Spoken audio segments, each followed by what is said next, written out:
नमस्कार मंडळी, पुन्हा एकदा माझ्या नवीन एका व्हिडिओमध्ये तुम्हा सगळ्यांचं खूप खूप मनापासून स्वागत. तर आज तुम्ही इथे बघितलंच, तर आज आपण इथे चकली बनवणार नाही, तर आज आपण स्टिक्स बनवणार आहोत. तर ह्या स्टिक्स आपण बटर स्टिक्स बनवतोय, तेही ज्वारीच्या पिठापासून.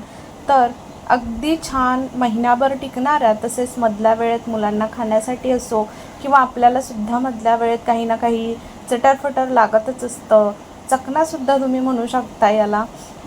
तर हे स्टिक्स आता आपण बघतोय.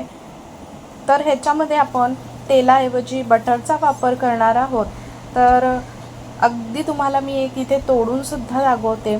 अजिबात तेलकट न होणारी, शेवटपर्यंत कुरकुरीत राहणारी आणि महिनाभर अगदी अशीच्या अशी कुरकुरीत राहणारी ही ज्वारीचे स्टिक्स आज आपण इथे बघतोय. आतूनसुद्धा दाखवते तुम्हाला किती छान अगदी पोकळ तयार झालेत. जितकी पोकळ चकली असेल तितकी ती कुरकुरीत असते, हे मात्र नक्की लक्षात असू दे. आता इथे बघू शकता सगळी चकली, इथे सुद्धा बघू शकता, हे सुद्धा तुकडा दाखवला तर मस्त अगदी कुरकुरीत झालेली आहे. तर आता बघा, इथे मी 2 कप ज्वारीचं पीठ घेतलेलं आहे. त्याच्यामध्येच आपल्याला घालायचं आहे ते म्हणजे पाव कप तांदळाचं पीठ.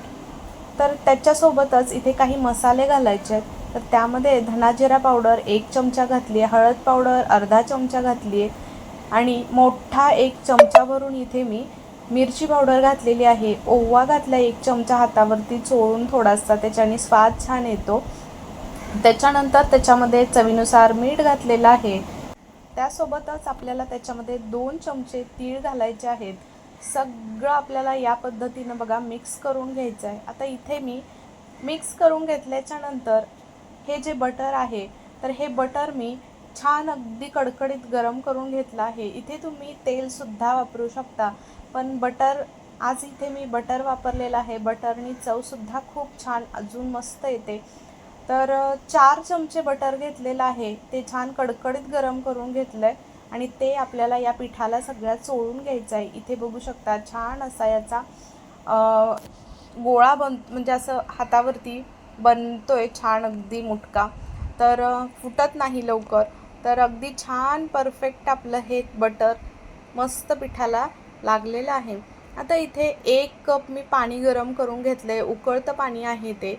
तर या पाण्यामध्ये आपल्याला हे छान पीठ मिक्स करून घ्यायचं आहे. हे पूर्ण पाणी आपल्या या पिठामध्ये मिक्स करून घेतल्यानंतर इथे बघू शकता छान असं दडपून झाकून ठेवलेलं आहे ताट आणि एक 15 मिनटानंतर ताटावरती सुद्धा बघू शकता पाणी जमा झालं आहे. म्हणजे अगदी छान वाफ बसलेली आहे आतल्या आत पिठाला.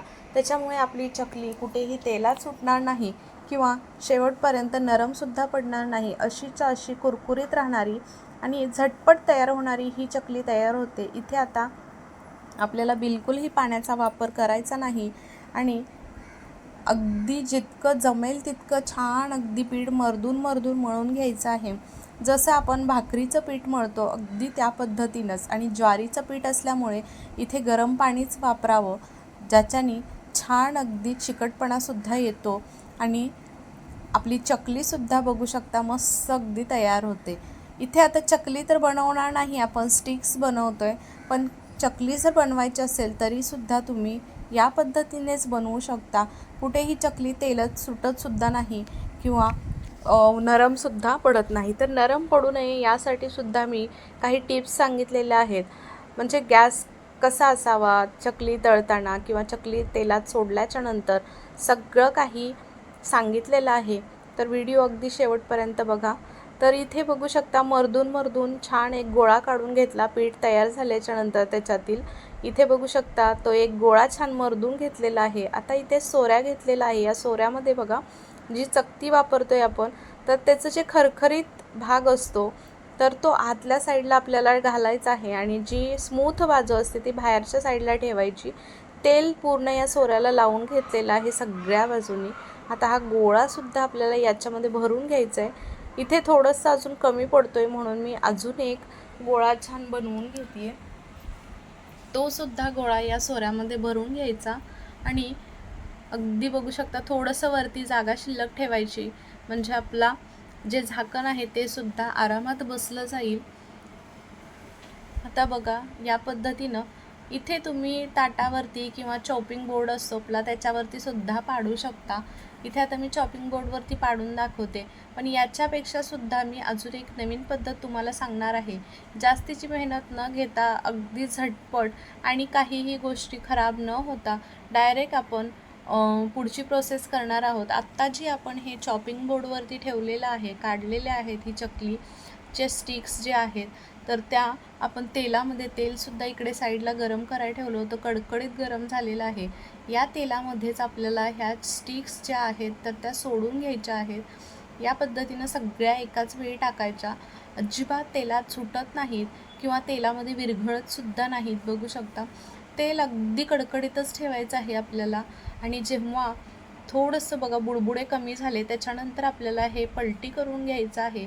आणि नंतर आपला जी गॅसची फ्लेम आहे ती आपल्याला मीडियम ठेवायची आणि शेवटपर्यंत अगदी चकली पूर्ण हे जी स्टिक्स आहे ते तळाला बसेपर्यंत, पूर्ण बुडबुडे कमी होईपर्यंत आपल्याला मीडियम फ्लेमवरतीच तळून घ्यायची आहे, जेणेकरून आपली चकली नरम पडणार नाही आणि शेवटपर्यंत कुरकुरीतसुद्धा राहील, तेलसुद्धा पिणार नाही. तर आता इथे बघू शकता खूप छान असे या स्टिक्स तयार झालेल्या आहेत. खाली अगदी तळाला बसायला लागल्या. त्याच्यानंतर आपल्याला या पद्धतीनं बघा काढून घ्यायचे आहेत. कलरसुद्धा खूप छान आलेला आहे. आता मी पुढची प्रोसेससुद्धा तुम्हाला दाखवते की आता आपण चॉपिंग बोर्डवरती गेलेलं होतं, पण आता चॉपिंग बोर्डवरती न करतासुद्धा डायरेक्ट आपण तेलामध्ये सोडणार आहोत. आणि मग चॉपिंग बोर्ड किंवा इतरत्र काही भांडी आपली खराबसुद्धा होत नाहीत. सोऱ्यामध्ये छान असं बघा पीठ भरल्याच्या नंतर डायरेक्ट तेलामध्येच कढईमध्येच आपल्याला हा सोऱ्या या पद्धतीनं फिरवून घ्यायचा आहे. थोडंसं हात वरती पकडायचा, कारण कडकडीत गरम तेल असल्यामुळे थोडंसं वाफ येऊ शकते वरती, तर त्यासाठी थोडंसं वरती पकडायचं. अगदी बघू शकता छान पद्धतीनं या डायरेक्ट तेलामध्ये सोडून घ्यायच्या. आणि इथे आपल्याला गॅसची फ्लेम मात्र हायच ठेवायची आहे. जेव्हा पूर्णपणे बुडबुडे वरचे कमी व्हायला लागतात आणि कडक अशी हे जे स्टिक्स आहेत आपल्या जाणवायला लागतात, बघू शकता, तेव्हा आपल्याला हे पलटी करून घ्यायचं आहे आणि मीडियम फ्लेमवरती शेवटपर्यंत तळून घ्यायचे आहेत. आता तुम्हाला इथपर्यंत थोडा जरी ही रेसिपी आवडली असेल, या स्टिक्सची आपली, कसंही आपण चकली बनवण्यापेक्षा असंही तोडूनच खातो आणि मुलांना कसं नेहमी चकली गोल गोल देण्यापेक्षा असे जरी तुकडे जरी असतील तरी ते आवडीने खातात.